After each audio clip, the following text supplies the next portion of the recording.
What is one very important skill, organizing skill, that you would tell young people you have to learn how to do this, that you feel is the most foundational and primary? I think you have to have empathy. You have to be sensitive to the different issues in the community. I mean, that's what we responded to. The poor housing. It wasn't, these are just words. You saw this, and there were people that were suffering more than you or your families. So you have to have a sense of understanding of what it is that people um, are going through. And then connected to that, you have to know how to talk to people. You have to be able to connect, if it in whatever way. There are some people that are, beautiful on a podium, that say all of the right things, that can give you the speeches that touch people, but it's the day to day.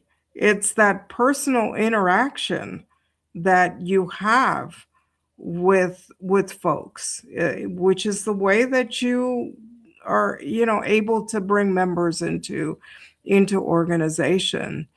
Sometimes I do talk to younger people who are especially harsh or impatient with other members of our community, be they older members or some of their peers.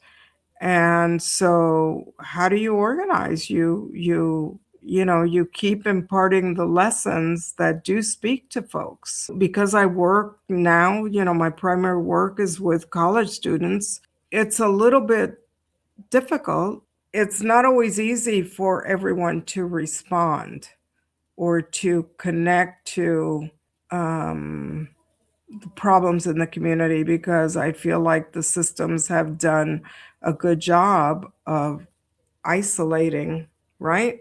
Putting you into a campus community, which has a level of privilege and also works to kind of, hermetically seal you off sometimes, unless you're in a campus that's right in the middle, of a community of color, of a poor community.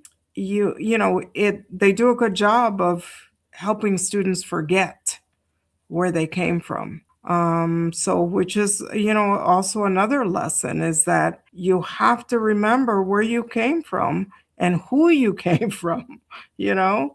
So for me, like one of my biggest lessons in life were the struggles that I saw my mother go through, right? Just as a poor woman of color in New York City who could not speak English.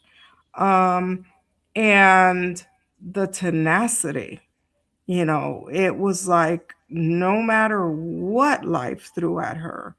And that included the near death of a child twice. Okay.